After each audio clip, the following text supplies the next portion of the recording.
राधे राधे दोस्तों।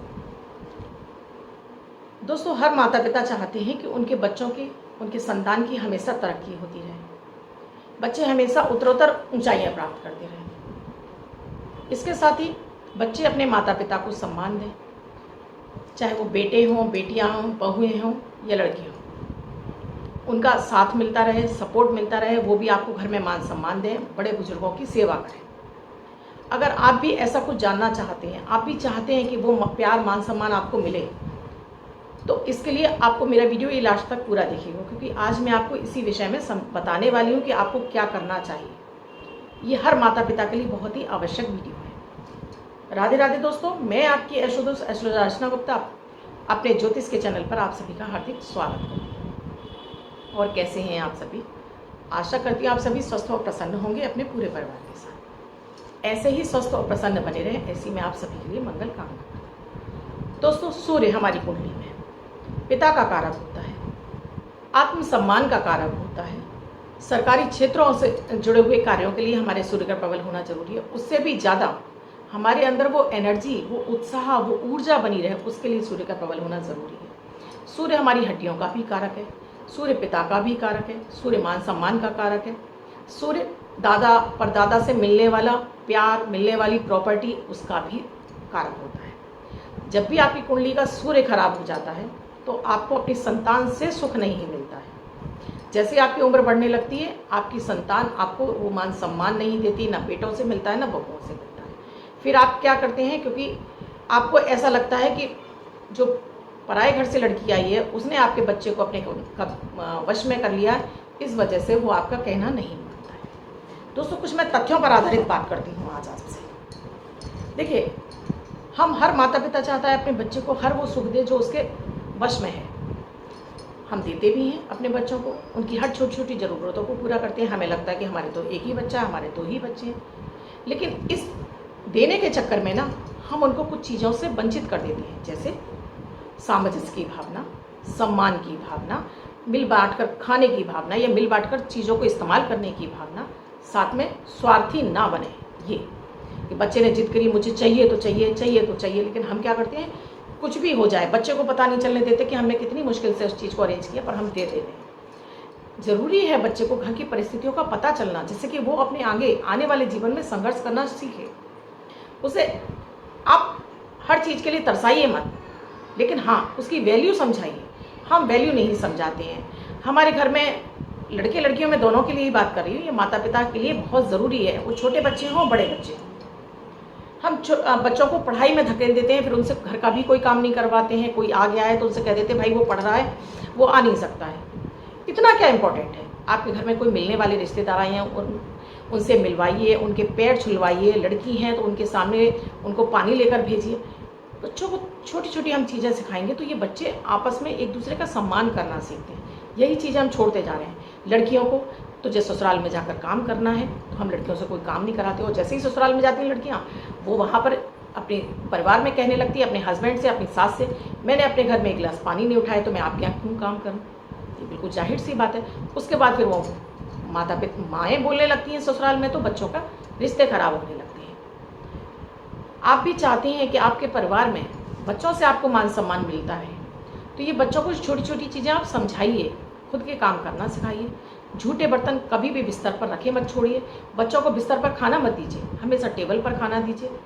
और बिस्तर पर बच्चे जो खाना खाते हैं, एक तो उनका शनि खराब हो जाता है, साथ में उनका सूर्य भी कमज़ोर हो जाता है। तो बच्चों को जब हम बचपन से छोटी छोटी आदत डालते हैं तो ये सारी चीज़ें हमारे भाग्य का निर्माण कर रही होती हैं। हमें लगता है ये छोटी चीज़ है, क्योंकि हम जब तक हमारा बच्चा शादी नहीं होता है, ये मैं बुजुर्ग माता पिता के लिए कह रही हूँ, तब तक जब तक उनके घर में बहू नहीं आती तब तक उन्हें लगता है कि हाँ ठीक है, सब कुछ ठीक है। लेकिन जैसे ही बहू आ जाती है और जब बहू कुछ उस बच्चे से कराने लगती है तो माँओं को लगने लगता है कि बहू बच्चे को कंट्रोल कर रही है। एक सबसे बड़ी विडंबना है। आपने अपना जीवन भोग लिया, अब आज बच्चों की बारी है, उन्हें अपना जीवन कैसे चलाना है। तो एक तो माता पिता को उनके बीच में इंटरफेयर नहीं करना चाहिए कि ये मत करिए कि वो मत करिए। उन्हें पूरी आज़ादी दीजिए। आपको नहीं मिली कोई बात नहीं है, लेकिन अपने बच्चों को आज़ादी दीजिए। साथ में उस घर से आई हुई लड़की पर ब्लेम लगाने से पहले आप खुद अपना मंथन कीजिए। साथ आने वाली लड़की को आप प्यार दीजिए। अपनी बात मनवाइए प्यार से, वो लड़की आपकी गुलाम बन जाएगी। ये मैं आपसे दावे से कहती हूँ। अगर आप प्यार से छोटी छोटी रिचुअल अपने घर की सिखाना शुरू करेंगे, वो बच्ची आपको उतना मान सम्मान देगी कि अपने माता पिता से ज़्यादा आपको सम्मान देगी। प्यार तो दीजिए उस बच्ची को। चलिए मैं आप तथ्यों पर आ जाती हूँ दोस्तों। ये तो ही एक लॉजिकली बात है जो कि हम परिवार में अक्सर कर ये होता नहीं है। जैसे बहू आती है हमारे घर में तभी रिश्ते बिखरने लगते हैं, तो सासों को लगने लगता है कि बहुओं ने बच्चों को कमांड में कर लिया। ऐसा नहीं है दोस्तों। बहू भी एक आपके परिवार के सदस्य बनकर आई है, उसे भी उतने ही प्यार और मान सम्मान की आवश्यकता है। प्यार सम्मान मिलेगा तो वो आपकी हर बात मानेगी। गुलाम कहने का मेरा तात्पर्य ये नहीं था।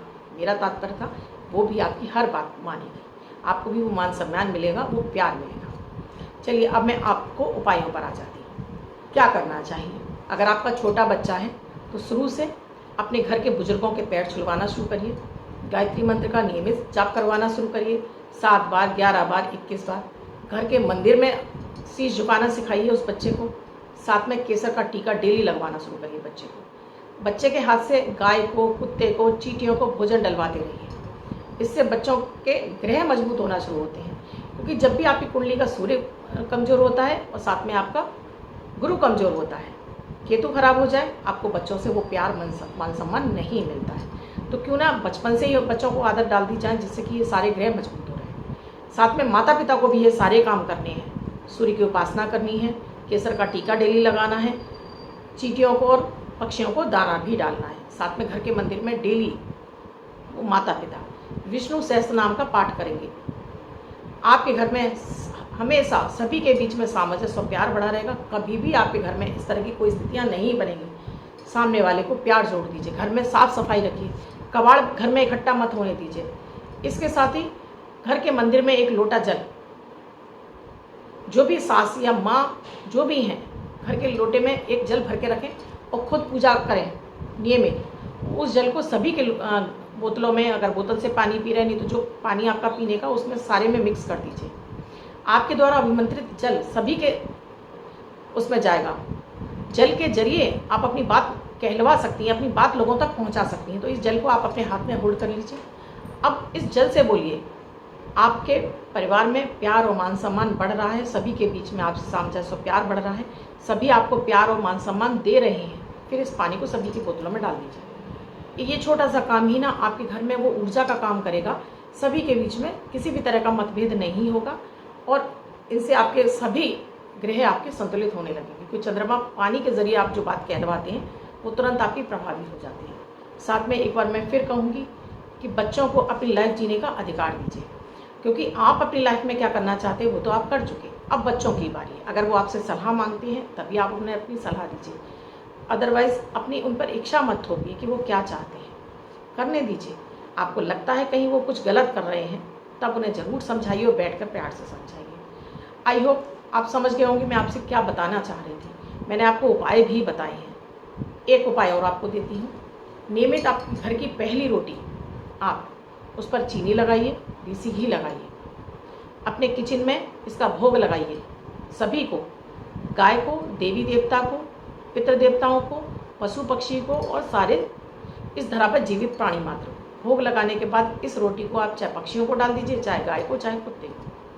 करके देखिएगा दोस्तों, आप कुछ ही दिनों में परिवर्तन देखेंगे। बच्चों के व्यवहार में परिवर्तन देखेंगे, परिवार में सामंजस्य बढ़ना शुरू हो जाएगा। कुछ दिन आप लगातार करके देखिए, फिर मुझे आप कमेंट में बताइएगा, क्योंकि मेरे पास बहुत सारे ऐसे कमेंट आ रहे हैं कि आप बच्चों के लिए बताती रहती हैं, धन के लिए बताती रहती हैं, कुछ बुजुर्ग माता पिताओं के लिए भी बताइए। दोस्तों करके देखिएगा, आपको 100% से रिजल्ट मिलेगा। धन्यवाद दोस्तों। अगर आप भी अपनी कुंडली का विश्लेषण कराना चाहते हैं तो स्क्रीन पे साथ में डिस्क्रिप्शन बॉक्स में मेरा नंबर है 8077506510। इस नंबर पर कॉल या मैसेज के द्वारा प्रोसीजर जान सकते हैं कुंडली विश्लेषण का। बहुत ज़्यादा मानसिक तनाव झेल रहे हैं, बीमार रह रहे हैं, व्यापार नहीं चल रहा है, जॉब नहीं है, सभी के मैं निदान आपको बताती हूँ। इसके साथ ही चैनल को आपने अब तक सब्सक्राइब नहीं किया तो प्लीज़ चैनल को सब्सक्राइब भी कर लीजिए। कमेंट में भी लिखते रहिए जय माता दी, राधे राधे। कमेंट के माध्यम से कुछ जानना चाहते हैं तो यूट्यूब के वीडियो में ही आपको कमेंट लिखना होगा कि आप क्या जानना चाहते हैं। पूरा प्रॉपर विधि से लिखा करिए, अपना नाम, अपना डेट ऑफ बर्थ, अपना टाइम, अपना बर्थ प्लेस सेंड करते रहिए। संडे वाले वीडियो में कमेंट सेक्शन लेती हूँ, वहाँ आपका आंसर आपको जरूर कल मैं फिर मिलूंगी अपने ऐसे ही किसी विशेष उपाय के साथ। धन्यवाद।